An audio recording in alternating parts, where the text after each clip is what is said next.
जय हिंद दोस्तों, मैं नवनीत सिंह आप सभी का स्वागत करता हूं निर्माण आईएएस के ऑनलाइन प्लेटफॉर्म पर। दोस्तों, आपदा प्रबंधन के 2 वीडियोस आपको मिल चुके हैं और ये तीसरी वीडियो है जिसपे हम आपदा प्रबंधन से संबंधित जो क्वेश्चन आपके एग्जाम के पॉइंट ऑफ व्यू से इम्पोर्टेंट हैं उसको लेके आए हैं। तो चलिए एक एक करके हम देखते हैं सभी क्वेश्चंस को।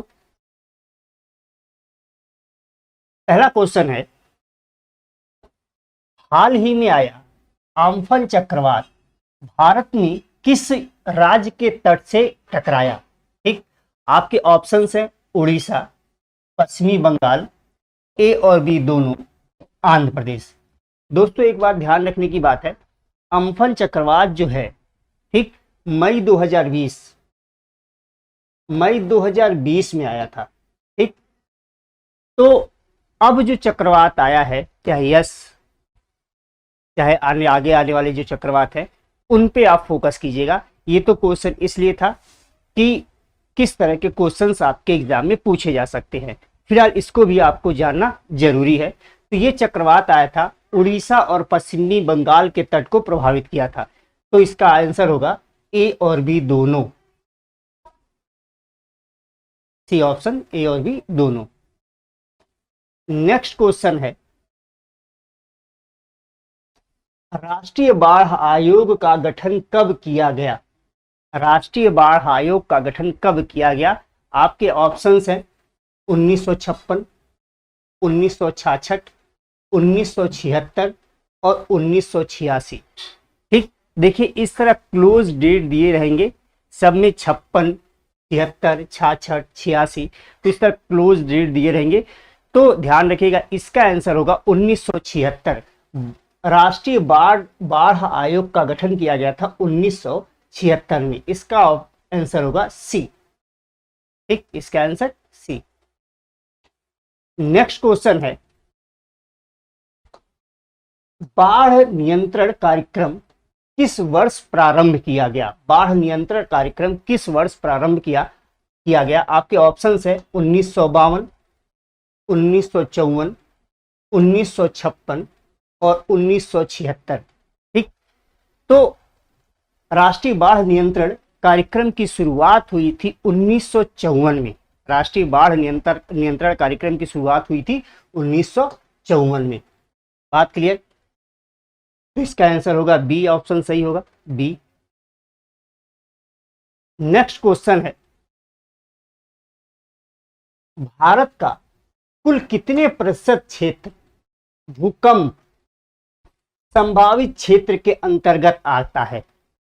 ठीक, ध्यान रखिए, भूकंप एक खतरनाक प्राकृतिक आपदा है, तो कितने परसेंट क्षेत्र भारत का है जो भूकंप से प्रभावित है? तो वो है 59%। इसका आंसर होगा आपका 59। फिलहाल मैं यहाँ ऑप्शंस बोलना भूल गया हूं, तो आपके ऑप्शंस थे 49, 33, 59 और 60।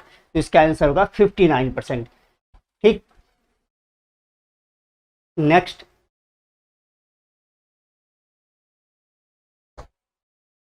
भारत का सबसे बृहद बाढ़ प्रभावित क्षेत्र कौन सा है? ठीक, ऑप्शंस आपके हैं गंगा ब्रह्मपुत्रा बेसिन, सतपुड़ा मैकाल श्रेणी, कृष्णा गोदावरी बेसिन और राजस्थान क्षेत्र। इसका आंसर तो आप बहुत आसानी से जान जाओगे और इसका आंसर है Ganga Brahmaputra basin. Option A सही है, गंगा ब्रह्मपुत्रा बेसिन। दोनों ही नदियां हिमालय के पर्वत से निकलती हैं और उत्तर के मैदानी क्षेत्र में बाढ़ लाती हैं। नेक्स्ट क्वेश्चन है आपका, सूखा प्रबंधन नियमावली 2016 के अंतर्गत किस योजना को शामिल किए जाने की अनुमति दी गई है? ठीक, सूखा प्रबंधन नियमावली 2016 के अंतर्गत किस योजना को शामिल किए जाने की अनुशंसा की गई है? इनमें से किस योजना को शामिल किया गया है सूखा प्रबंधन नियमावली 2016 के अंतर्गत?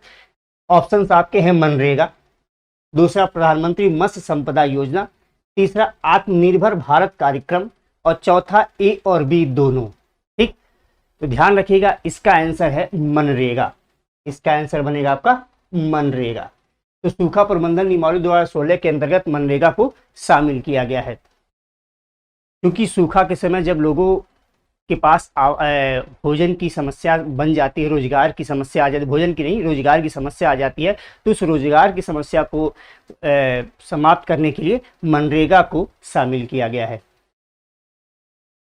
ठीक, नेक्स्ट क्वेश्चन है आपका,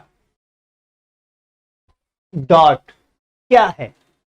भूकंप चेतावनी हेतु एक तकनीक, भूस्खलन चेतावनी हेतु एक तकनीक, सुनामी चेतावनी हेतु एक तकनीक और चक्रवात चेतावनी हेतु एक तकनीक। सबसे पहले तो अगर आप डॉट का फुल फॉर्म नहीं जान पाओगे तो आप रटते रहोगे, तो ध्यान रखिएगा डॉट का फुल फॉर्म क्या है? Deep ocean assessment and reporting of tsunami. Deep ocean assessment and reporting of tsunami. ठीक, तो लास्ट का ये जो टी वर्ड दिख रहा है ना, ये सुनामी है। ठीक, तो ध्यान रखिएगा इसका आंसर हो जाएगा आपका सी, सुनामी चेतावनी हेतु एक तकनीक है ये। चलिए आगे बढ़ते हैं।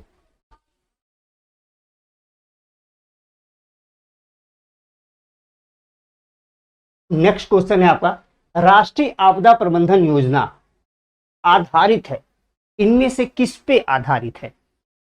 ठीक, क्योटो प्रोटोकॉल पे, सेंडाई फ्रेमवर्क पर, पेरिस जलवायु समझौते पर, योकोहामा नीति पर। ठीक, तो ध्यान रखिएगा इस जो वीडियो आपको दी गई है उसमें इसका आंसर पूरा बताया गया है डिटेल में, और इसका आंसर है सेंडाई फ्रेमवर्क पर। तो सेंडाई में एक सम्मेलन हुआ था, उसी पे जो फ्रेमवर्क आधारित है उसी पे राष्ट्रीय आपदा प्रबंधन योजना आधारित है। तो सेंडाई फ्रेमवर्क इसका आंसर होगा, सेंडाई फ्रेमवर्क। ठीक, नेक्स्ट, राष्ट्रीय आपदा प्रबंधन योजना कब जारी की गई? राष्ट्रीय आपदा प्रबंधन योजना कब जारी की गई?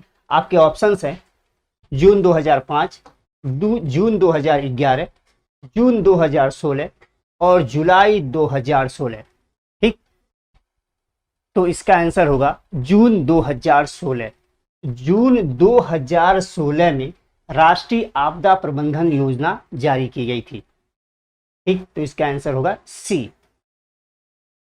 नेक्स्ट क्वेश्चन है, राज्य आपदा प्रबंधन प्राधिकरण के गठन का प्रस्ताव राष्ट्रीय आपदा प्रबंधन अधिनियम की किस धारा में है? ठीक, यानी राज्य आपदा प्रबंधन प्राधिकरण के गठन का जो प्रस्ताव है राष्ट्रीय आपदा प्रबंधन अधिनियम की किस धारा में है, किसके अंतर्गत यानी कि राज्य आपदा प्रबंधन प्राधिकरण का गठन किया गया था? आपके ऑप्शंस है ए धारा 14, बी धारा 20, बी धारा 23 और डी धारा 7। ठीक, तो इसका आंसर है ए धारा 14। ठीक, इसका आंसर है ए धारा 14। ए राष्ट्रीय आपदा प्रबंधन अधिनियम की धारा 14 के अंतर्गत राज्य आपदा प्रबंधन प्राधिकरण के गठन किया जाता है। ठीक, चलिए नेक्स्ट क्वेश्चन है आपका, प्रधानमंत्री राहत कोष की स्थापना कब की गई? आपके ऑप्शंस हैं 1956 में, 1946 में, 1952 में और 1956। 2 बार दे दिया गया है, तो एक इनमें से कोई नहीं, समझ लीजिए। तो प्रधानमंत्री राहत कोष की स्थापना कब की गई थी? ठीक, प्रधानमंत्री राहत कोष की स्थापना कब की गई थी? ध्यान रखिएगा, प्रधानमंत्री राहत कोष की स्थापना 1946 में की गई थी। प्रधानमंत्री राहत कोष की स्थापना 1946 में की गई थी। चलिए आगे बढ़ते हैं, डी ऑप्शन इसका। नेक्स्ट, संयुक्त राष्ट्र संघ द्वारा अंतर्राष्ट्रीय मृदा वर्ष, संयुक्त राष्ट्र संघ द्वारा अंतर्राष्ट्रीय मृदा वर्ष किस वर्ष को घोषित किया गया? आपके ऑप्शंस हैं 2015 को, 2010 को, 2012 को और 2016 को। ठीक, तो आपका आंसर होगा 2015। ठीक, अंतर्राष्ट्रीय मृदा वर्ष घोषित किया गया था 2015 को, संयुक्त राष्ट्र संघ द्वारा अंतर्राष्ट्रीय मृदा वर्ष घोषित किया गया था 2015 को। ठीक, चलिए आगे बढ़ते हैं, केंद्रीय जल आयोग, केंद्रीय जल आयोग की स्थापना कब की गई थी? आपके ऑप्शंस है 1942, 1945, 1948 और 1952। तो केंद्रीय जल आयोग की स्थापना की गई थी 1945 में। 1945 में केंद्रीय जल आयोग की स्थापना की गई थी 1945 में। ठीक, चलिए आगे बढ़ते हैं। इसका आंसर होगा बी। नेक्स्ट क्वेश्चन, पृथ्वी पर किस प्राकृतिक आपदा से बाधित होने वाली प्रणाली है? सॉरी, फिर से क्वेश्चन पढ़ता हूं। पृथ्वी पर किसी प्राकृतिक आपदा से बाधित नहीं होने वाली प्रणाली है। इनमें से कौन सी ऐसी प्रणाली है जो पृथ्वी पर प्राकृतिक आपदा जो आती है उससे बाधित नहीं होती है, उससे उसको वो डिस्ट्रॉय नहीं होती है? तो देखिए आपके ऑप्शन है सड़क परिवहन प्रणाली। ठीक, बाढ़ सूखा आ जाए, सड़क तो खत्म हो जाएगी। सैटेलाइट संचार प्रणाली, सेकंड ऑप्शन। विद्युत संचार प्रणाली, तो ये दोनों ही खत्म हो जाएंगे। रेल परिवहन प्रणाली, ये भी समाप्त होगा। यानी सैटेलाइट संचार प्रणाली ऐसी है जो पृथ्वी पर अगर प्राकृतिक आपदा आए तो उसको नुकसान नहीं होगा। इसका ऑप्शन होगा आपका बी, सैटेलाइट संचार प्रणाली। नेक्स्ट क्वेश्चन है आपका, वर्ष 2005 में किस आपदा न्यूनीकरण सम्मेलन का आयोजन किया गया था? ऑप्शन, फिर से क्वेश्चन पढ़ता हूं। वर्ष 2005 में विश्व आपदा न्यूनीकरण का सम्मेलन का आयोजन हुआ था किस शहर में? ठीक है, तो वर्ष 2005 में विश्व आपदा न्यूनीकरण सम्मेलन का आयोजन हुआ था। ऑप्शंस आपके हैं नई दिल्ली में, चीन में, नेपाल के काठमांडू में और जापान में। ठीक, तो इसका आंसर होगा जापान। ठीक, विश्व आपदा न्यूनीकरण सम्मेलन जो हुआ था वो जापान में आयोजित किया गया था वर्ष 2005 में। ठीक, तो इस तरह के क्वेश्चंस आपके एग्जाम में आते हैं, तो आप करंट अफेयर को भी ध्यान रखिएगा। नेक्स्ट, अंतर्राष्ट्रीय आपदा निवारण दिवस, अंतर्राष्ट्रीय आपदा निवारण दिवस मनाया जाता है। ऑप्शंस आपके हैं 23 नवंबर को, 13 अक्टूबर को, 13 सितंबर को और 13 दिसंबर को। ठीक, तो ध्यान रखिएगा 13 अक्टूबर को अंतर्राष्ट्रीय आपदा निवारण दिवस मनाया जाता है। 13 अक्टूबर को अंतर्राष्ट्रीय आपदा निवारण दिवस मनाया जाता है। ठीक, भी ठीक। चलिए नेक्स्ट क्वेश्चन है आपका, सूखा को छोड़कर अन्य प्राकृतिक आपदाओं से संबंधित नोडल एजेंसी है। सूखा को छोड़कर अन्य प्राकृतिक आपदाओं से संबंधित नोडल एजेंसी है। आपके ऑप्शंस हैं स्वास्थ्य एवं परिवार कल्याण मंत्रालय, कृषि मंत्रालय, गृह मंत्रालय और वित्त मंत्रालय। तो इसका आंसर आपका होगा गृह मंत्रालय। ठीक, इसका आंसर होगा आपका गृह मंत्रालय, ऑप्शन सी। यानी सूखा को छोड़ के अन्य प्राकृतिक आपदाओं के लिए नोडल एजेंसी है गृह मंत्रालय। चलिए आगे बढ़ते हैं। नेक्स्ट क्वेश्चन आपका है, सूखा क्या है? एक मंद गति से प्रभावित करने वाली आपदा। ठीक, एक तीव्र गति से प्रभावित करने वाली आपदा, मंद एवं तीव्र गतियों से प्रभावित करने वाली आपदा, इनमें से कोई नहीं। तो ऐसा तो होता नहीं है कि भूकंप, ज्वालामुखी या गैस के रासायनिक गैसों के रिसाव, ठीक, इनकी तरह सूखा अचानक आ जाता है। यानी सूखा मंद गति से प्रभावित करने वाली आपदा है। ध्यान रखिएगा, सूखा कैसी आपदा है? मंद गति से प्रभावित करने वाली आपदा है। पहले ताल तलैया सूखते हैं, मिट्टी की नमी प्राप्त होती है, उसके बाद तो सूखे का प्रभाव आता है। इसलिए सूखा मंद गति से प्रभावित करने वाली आपदा है। ठीक, नेक्स्ट क्वेश्चन है, भारत में भोपाल गैस त्रासदी किस वर्ष हुई थी? आपके ऑप्शन है 1984 में, 1986 में, 1990 में, 1998 में। तो ध्यान रखिएगा, ये आप तो आप लोगों को पता होगा, कई बार रिपीट किया गया क्वेश्चन है। तो ये इसका आंसर है 1984। ठीक, तो भोपाल गैस त्रासदी जो हुई थी 1984 में हुई थी। ठीक, इसका आंसर है 1984।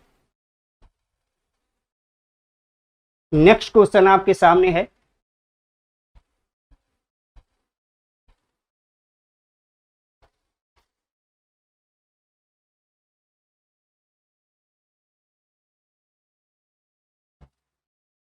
नेक्स्ट क्वेश्चन आपके सामने है,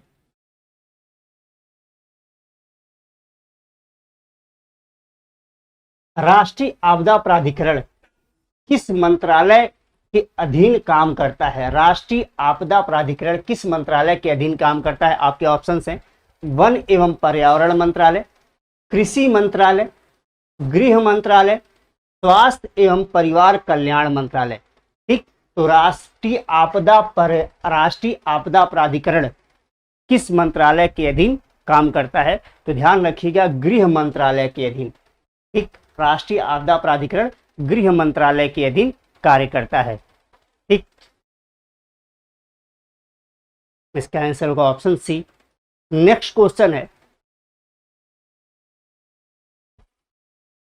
राष्ट्रीय आपदा प्रबंधन संस्थान स्थित है मुंबई में, दिल्ली में, देहरादून में और धर्मशाला में। तो राष्ट्रीय आपदा प्रबंधन संस्थान स्थित है दिल्ली में। ध्यान रखिएगा, राष्ट्रीय आपदा प्रबंधन संस्थान दिल्ली में स्थित है। नेक्स्ट क्वेश्चन आपके सामने है,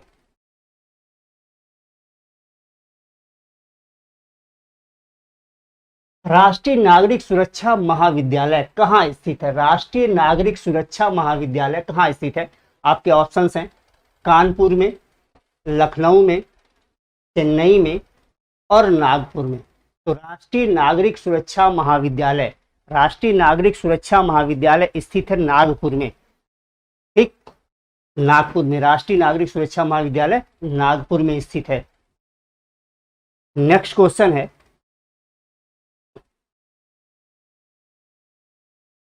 सूखाग्रस्त क्षेत्रों की समस्याओं को दूर करने के लिए किस पंचवर्षीय योजना में सूखाग्रस्त क्षेत्र विकास कार्यक्रम प्रारंभ किया गया था? ऑप्शंस आपके हैं दूसरी पंचवर्षीय योजना, तीसरी पंचवर्षीय योजना, चौथी पंचवर्षीय योजना और पांचवी पंचवर्षीय योजना। ठीक, तो सूखाग्रस्त क्षेत्र विकास कार्यक्रम शुरू किया गया था पांचवी पंचवर्षीय योजना के अंतर्गत। ये शुरू किया गया था पांचवी पंचवर्षीय योजना के अंतर्गत, ऑप्शन डी। ठीक, नेक्स्ट क्वेश्चन आपके सामने है, मरुस्थलीकरण को रोकने हेतु राष्ट्रीय कार्य योजना का प्रारंभ कब किया गया? मरुस्थलीकरण को रोकने हेतु राष्ट्रीय कार्य योजना का प्रारंभ कब किया गया था? ऑप्शन आपके हैं 1995 में, 1998 में, 1999 में और 2001 में। तो मरुस्थलीकरण को रोकने हो तो राष्ट्रीय कार्य योजना का प्रारंभ कब किया गया था? तो ध्यान रखिएगा, इसका आंसर होगा 2001 में। ठीक, 2001 में मरुस्थलीकरण को रोकने हेतु राष्ट्रीय कार्य योजना का प्रारंभ किया गया था। नेक्स्ट क्वेश्चन है, भारत में हुआ कोप, ये एंड नहीं है, ध्यान रखिएगा, COP14। ठीक, तो भारत में हुआ COP14 सम्मेलन किस विषय से संबंधित है? बाढ़ आपदा को रोकने हेतु, सुनामी को रोकने हेतु, भूकंप को रोकने हेतु और मरुस्थलीकरण को रोकने हेतु। इनमें से कौन सा ऑप्शन सही है कि कोप सम्मेलन 14 जो कोप 14 हुआ था जो भारत में हुआ था किससे संबंधित है? तो ध्यान रखिएगा, ये संबंधित है मरुस्थलीकरण को रोकने से। मरुस्थलीकरण को रोकने से ध्यान रखिएगा, भारत में जो कोप 14 हुआ था वो मरुस्थलीकरण को रोकने से संबंधित था। नेक्स्ट क्वेश्चन है, भारत में केंद्रीय गंगा प्राधिकरण की स्थापना कब की गई थी? अब केंद्रीय गंगा प्राधिकरण की स्थापना तो भारत में ही की जाएगी 1998 में, 1972 में, 2001 में और 1985 में। तो केंद्रीय गंगा प्राधिकरण की स्थापना की गई थी 1985 में। केंद्रीय गंगा प्राधिकरण की स्थापना की गई थी 1985 में। ठीक, तो इस तरह के क्वेश्चंस आपके एग्जाम में प्री में आते हैं। तो इस तरह के क्वेश्चंस और भी हो तो आप अच्छे से उन्हें तैयार कीजिएगा। साथ में कुछ कॉन्सेप्चुअल क्वेश्चन अगर संभव हो पाएगा तो नेक्स्ट वीडियो में लेके आ जाएगा। तो चलिए इसी के साथ आज के सेशन को समाप्त करते हैं। जय हिंद।